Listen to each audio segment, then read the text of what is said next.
ये video views के लिए नहीं है, ना ही किसी के मेहनत को नीचा दिखाने के लिए। पर्पस ये है कि एग्ज़ाम से कुछ दिन पहले स्टूडेंट्स की पैनिक एंड डिस्ट्रेस कॉल्स आती हैं एंड वो लिटरली खुद को अंडर एस्टिमेट करते हैं एंड स्पेशली व्हेन जब वो टॉपर स्टॉक देख के आते हैं। मैं आपको कुछ चीज़ें क्लियर करना चाहता हूँ। टॉपर बनने के लिए आइंस्टाइन बनने की नीड नहीं है। हाई आईक्यू वाले लोग आईआईटी आईएम के बाद बैंक की नौकरी करना प्रेफर करते हैं, यूपीएससी जैसे एग्ज़ाम्स में नहीं आते। मैं पेशे से न्यूक्लियर साइंटिस्ट रहा हूँ। ये अपने आप में एक बहुत मेहनत वाली जॉब है, यहाँ समझनी होती हैं चीज़ें। लेकिन बिलीव मी, वहाँ भी चीज़ें रटनी ही होती हैं। अगर आपको कॉन्सेप्ट्स नहीं रटे हैं, मेथड्स नहीं रटे हैं, तो आप कुछ कर नहीं सकते। बेसिकली अगर आप चुपचाप 2-3 साल गधा मजूरी कर गए without complaints and gossips and social media, जो मैं यूपीएससी में नहीं कर पाया, तो मेरी यूपीएससी में रैंक नहीं है। Toppers are talented, no doubt about this, but super human नहीं है, राइट? एंड आप डम पर्सन नहीं हो, आप गधे नहीं हो। आपको गधा मजूरी करनी है जो एक टॉपर कर गया। एक एग्जाम में रैंक लाना लाइफ का इकलौता अचीवमेंट नहीं होना चाहिए। बट जब इस अचीवमेंट को इतना बढ़ा चढ़ा के दिखा दिया जाता है, तो फिर दूसरे लोग थोड़ा सा डिसबिलीव में आते हैं। अब पहले मैं ये बात करूंगा, ये सेल्फ डाउट स्टार्ट कहाँ से होता है, जो अभी हम बात कर रहे हैं। सिलेक्शन के बाद लोग सबसे पहले अपनी स्टोरी सुनाने आते हैं, वहाँ से स्टार्ट करते हैं। Let me start with my story first. मैं आपको अपनी कहानी सुनाना चाहूँगा। सबकी अपनी कहानी होती है, देखो, चाहे आप फेलियर हो या सेलेक्टेड हो। बट इट डजेंट मीन कि जो एग्ज़ाम नहीं निकाल पाया उनकी कहानी इंप्रेसिव नहीं है। हो सकता है कि एक पर्सन जो रैंक ले आया वो बहुत गरीब रहा हो, बहुत स्ट्रगल्स रहे हो, agreed, commendable. But life is not only about you. उस टाइम पे आप यूनिवर्स के सेंटर नहीं हो। It is also about them जो उस एग्ज़ाम में क्वालिफाई नहीं कर पाए। जिस साल मैंने डीआई के लिए अपना एग्ज़ाम क्वालिफाई किया था, आई नो मेरे से बेटर, मेरे से टैलेंटेड लोग थे जो डिज़र्व करते थे। वो उस दिन की बात हो सकती है, उस दिन मैंने कैसा परफॉर्म किया, एंड उस पर्टिकुलर टाइम ड्यूरेशन कुछ महीने की बात हो सकती है, वो मेहनत करने की बात। अदरवाइज मैं ये नहीं कह सकता कि जो फेल हो गए वो लाइफ में कुछ नहीं है। उस टाइम पे मैंने उस पर्टिकुलर एग्जाम के लिए एक गधे की तरह मेहनत कर दी थी। तो फिर अगेन बैक टू दिस, एक टॉपर को अपनी स्टोरी ऑफ माई सेल्फ क्यों बतानी है? देखो, बात बहुत सिंपल है। स्क्रोलिंग का टाइम है, लोग तुरंत भूल जाते हैं। 2 साल बाद कोई नहीं जानेगा किसी रैंकर को। मेरा एक क्वेश्चन है, जो भी ये वीडियोस देख रहे हैं, can you tell me rank 21 of last year, या फिर rank 8 of last to last year, या फिर रैंक 2 ऑफ 2020? कोई नहीं जानता, किसी को मतलब भी नहीं पड़ा है। हाँ, कुछ लोग हैं जैसे टीना डाबी जैसे लोग जो कुछ गलत कारणों से न्यूज़ में आते हैं, तो वो फिर ठीक है, आपको पता है वो लाइफ टाइम यही करने वाले हैं। तो फिर ये लोग एक झूठ का पुलिंदा लेके आते हैं। टॉपर्स टॉक हमेशा एक डिस्क्लेमर के साथ स्टार्ट होती है, this is my strategy and this might और might not work for you. ऐसा क्यों है? आपकी अगर ये स्ट्रेटजी है तो ये सबको काम करनी चाहिए। ऐसा नहीं हो सकता कि कोई ऐसी स्ट्रेटजी जिससे आपने एग्जाम निकाला हो दूसरे के लिए काम कर ना पाए। इसका मतलब वो स्ट्रेटजी या तो फ्लॉड है या फिर रैट रेस है, फुल प्रूफ नहीं है, उसमें बहुत सारे लूप होल ज़रूर है। फॉर एग्जाम्पल, आप कहते हो मैंने तो बस इतना पढ़ा था। एक मैडम, जब मैं प्रिपरेशन करता था, rank 4 medical science background, she is telling कि GS4 में 2 या 4 टेस्ट कर लिए, टर्म्स की मीनिंग रट ली, 120 नंबर आ गए। एक पर्सन का वीडियो आज तक मुझे याद है, 75 और 77 ranker, he is literally telling कि marks are inversely proportional to one of study. भाई बेवकूफ़ हो क्या? उल्टा होता है, marks are directly proportional to study. अगर तुम्हारे भेजे में दिमाग नहीं है तो दूसरों को ये फालतू की चीज़ें मत बताओ। एक मैडम को सपना आया, ये काफ़ी 4-5 साल पुरानी मैडम है, कि 19 फरवरी को मुझे सपना आया, 22 फरवरी को नोटिफिकेशन आया, 3 महीने में प्रीलिम्स निकाला, एक अटेम्प्ट में एग्ज़ाम निकाला। एक ने मैनिफेस्टेशन किया कि मेरी तो रैंक 35 आनी थी, तो 35 आ गई। यार, मैनिफेस्टेशन ऐसे काम करता तो मैं मैनिफेस्ट कर लेता हूँ। ये व्यूज़ लेने के लिए बहुत बढ़िया बात है, मैनिफेस्टेशन और सपना आया। रिजल्ट के बाद वही लोग जो ये तुरंत रिजल्ट के बाद ये कहते हैं कि सेल्फ स्टडी से मेरा सिलेक्शन हुआ है, 5 दिन बाद फिर वो 10 कोचिंग्स का नाम लेते हुए कैसे दे जाते हैं? मार्केट में एक चीज़ मैं आपको बता देता हूँ, बीइंग रिप्रेजेंटिंग सिनॉप्सिस आईएएस एक रिस्पॉन्सिबल इंस्टीट्यूट है। रैंक्स सेल होती हैं, टॉप 100 के अगर आप रेट जानना चाहो तो ऐसा नहीं करोड़ों में बिकते हैं, 1 लाख से कम में लोग अवेलेबल हैं। एंड लड़कियां हैं, उनके टॉपर स्टॉक चाहिए या मुझे चाहिए कि आप बता दो कि मेरे इंस्टीट्यूट से पढ़े हो, तो 2x 3x rate, and depending upon कि आप कितने सुंदर हो, आपकी रील पे कितने व्यूज़ आ जाएंगे, दैट्स इट, इससे ज़्यादा कुछ नहीं है। तो अगेन मैं एक चीज़ कहूँगा, टॉपर स्टॉक जब भी देखो रैशनैलिटी के साथ देखो।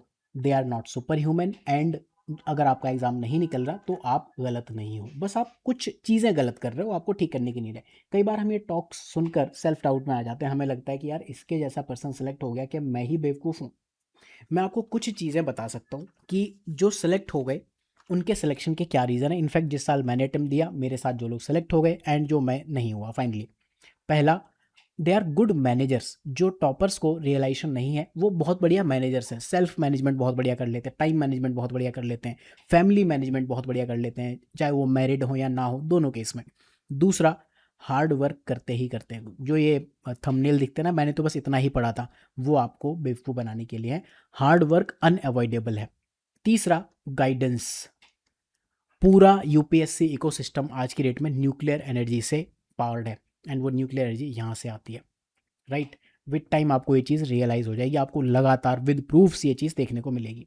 एंड चौथी एक चीज़ इस सब के बाद है लक।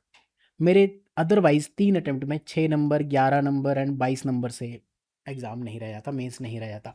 इट मीन्स कि लक है, कोई और पावर चाहती है कि फटाफट निकलो इस एग्ज़ाम साइकिल से, ये आपके लिए नहीं बना है।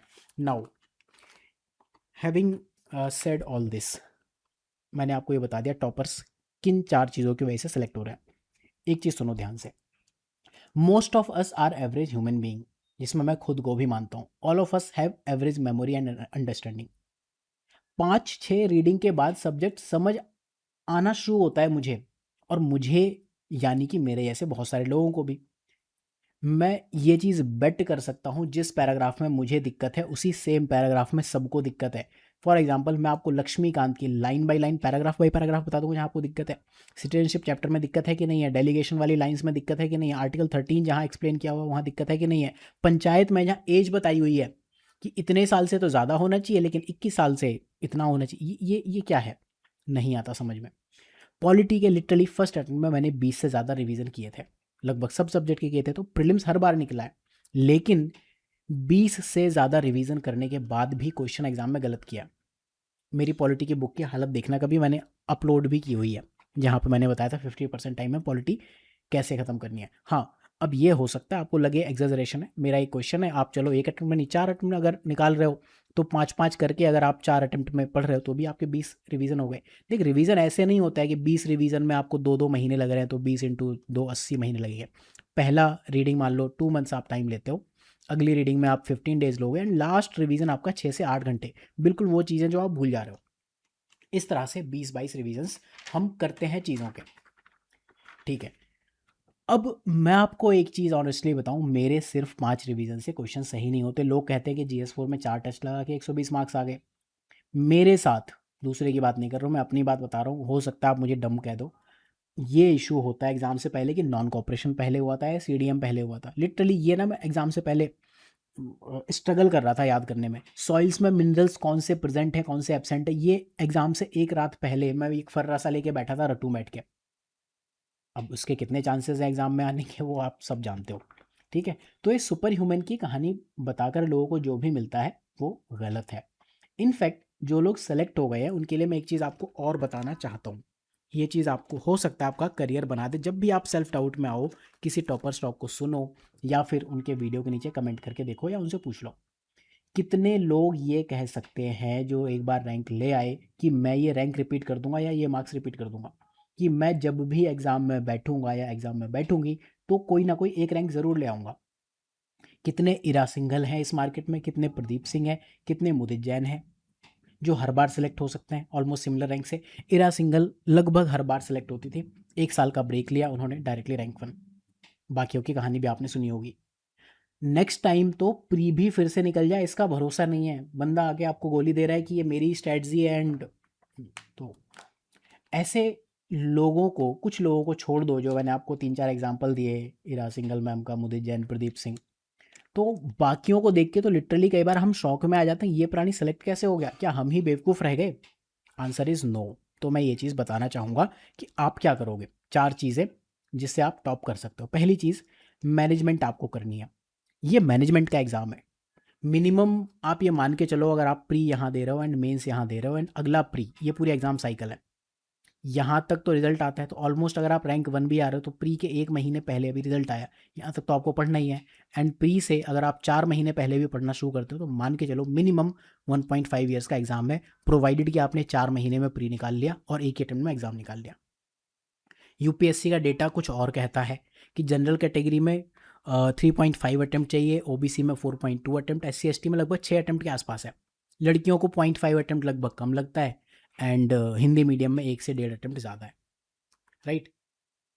तो मैनेजमेंट आपको ज़रूर करना है 4 चीज़ों में। पहली चीज़ मैनेजमेंट, हर लेवल पे आपको मैनेज करना है। दूसरा, प्रैक्टिस होनी चाहिए बट गाइडेड, ठीक है।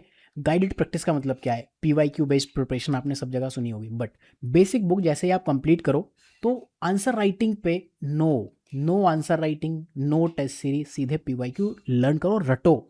रटना है यार, एग्जाम में जो पूछा है रटना ही है। मैथमेटिक्स पे भी क्वेश्चन पूछ रहा है, सीसेट पे पूछ रहा है, फॉर्मूला नहीं रटा तो क्या कर लोगे। प्रीलिम्स में 50 से 60% क्वेश्चंस डायरेक्टली या इनडायरेक्टली रिपीट होते हैं या थीम्स रिपीट होती है, इतने हो जाते हैं, कट ऑफ उन्हीं से निकलती है हर बार। मेंस में 60 to 80% रिपीट होते हैं। जीएस मेंस में मैंने गाइडेंस वीडियो डाले हुए, इसी प्लेलिस्ट में स्क्रॉल करके देख लेना। ऑप्शनल में 80 to 95% तक रिपीटेशन है, बाकी छोड़ो। तो ये करना है, प्लस गाइडेड प्रिपरेशन में पीवाईक्यू बेस्ड प्रिपरेशन के अलावा एक चीज़ और आप करोगे, पीवाईक्यू प्लस। ये क्या है? प्रीलिम्स में सिली मिस्टेक्स का रजिस्टर आपको बनाना चाहिए, जिसमें आप एक एक सिली मिस्टेक लिखो कि मैंने यहाँ ये गलती कर दी, उसको आप रिवाइज करो। नेक्स्ट वीडियो में हम बात करेंगे सिली मिस्टेक्स की। मेंस में ब्रेनस्टॉर्मिंग का रजिस्टर होना चाहिए, इस पर मैंने बात की हुई है, मैं फिर से इस पर बात करूंगा अगले अटेम्प्ट के लिए। टेम्पलेट्स का रजिस्टर नहीं होना चाहिए, ये 2-4 पेज में आ जाते हैं यार, कोई बहुत बड़ी चीज़ नहीं है। टेम्पलेट कैसे आए, 4-5 रेडीमेड इंट्रोडक्शन कंक्लूजन। मैं लिटरली 150 कीवर्ड्स आपको दे सकता हूँ जिसमें आप GS 1 2 3 4 पूरा पेपर अटेम्प्ट कर सकते हो, but exam is not about this, templates के बारे में नहीं है। ऑप्शंस में रेडीमेड आंसर्स होने चाहिए, ई बुक्स या सेल्फ नोट्स के टर्म्स में। तो दूसरी चीज़ ये है, पहला मैनेजमेंट, दूसरा guided management, guided preparation plus PYQ plus. तीसरा, रटना, जो मैं आपको लगातार करूँ, समझ में आए तो भी रटो, नहीं समझ आए तो भी रटो, प्रैक्टिस प्रैक्टिस प्रैक्टिस। 3 अटेम्प्ट्स में मेरे ऐसे में मार्क्स है 138, 149, 150। लिटरली एक ऐसे सेम लिखा है तीनों अटेम्प्ट में, बस कैरेक्टर चेंज कर दिया। स्टार्टिंग ऐसे की है कि on a Wednesday morning when I was reading a newspaper, तो 2 कॉन्ट्रास्टिंग चीज़ों ने मेरा ध्यान आकर्षित किया। एक तरफ तो दिखाया था कि विमेन ने ये अचीव कर लिया, दूसरी तरफ दिखाया था विमेन की ये कंडीशन है। इसने मेरे माइंड में डाल दिया ये क्वेश्चन, उसको ऐसे की लाइन से रिलेट कर दिया। ये मेरा पहला इंट्रोडक्शन है। कंक्लूडिंग लाइन में मैंने लिटरली ये लिखा है, every drop in ocean counts, right. तो मार्क्स आएंगे। एंड चौथी चीज़ जो मैं आपको बताना चाहूँगा, लक। अब लक आप कैसे कंट्रोल करोगे? You can't do anything about this, luck तो है। लेकिन हाँ, एस्ट्रोलॉजी की ना थोड़ी बहुत समझ जिन्हें है, ये मान लो मुझे थोड़ी सी समझ है, तो एस्ट्रोलॉजी में टोटल 12 हाउसेज होते हैं। 12 हाउस में ये जो 3rd हाउस है, इसके अपोजिट होता है 9th हाउस। 3rd हाउस आपके हार्ड वर्क का हाउस होता है, एंड इसके अपोजिट होता है 9th हाउस, जिसे हम कहते हैं लक का हाउस। एस्ट्रोलॉजी भी ये बिलीव करती है कि ये वाला हाउस, मान लो 1st हाउस है, आप अपनी वाइफ या अपने पार्टनर की पर्सनैलिटी को इम्पैक्ट करते हो और वो आपको इम्पैक्ट करती है। सेम वे में आपका हार्डवर्क आपके लक को मॉडिफाई कर सकता है और लक आपके हार्डवर्क को मॉडिफाई कर सकता है। तो अल्टीमेटली लक को कंट्रोल करने का तरीका भी हार्ड वर्क ही है, ये एस्ट्रोलॉजी भी कहती है। अगर आप साइंटिफिकली समझो, ये मैं तब कह रहा हूँ जब मैं साइंस बैकग्राउंड से हूँ एंड मैंने न्यूक्लियर साइंस के साथ में एस्ट्रो थोड़ी बहुत पढ़ने की कोशिश की।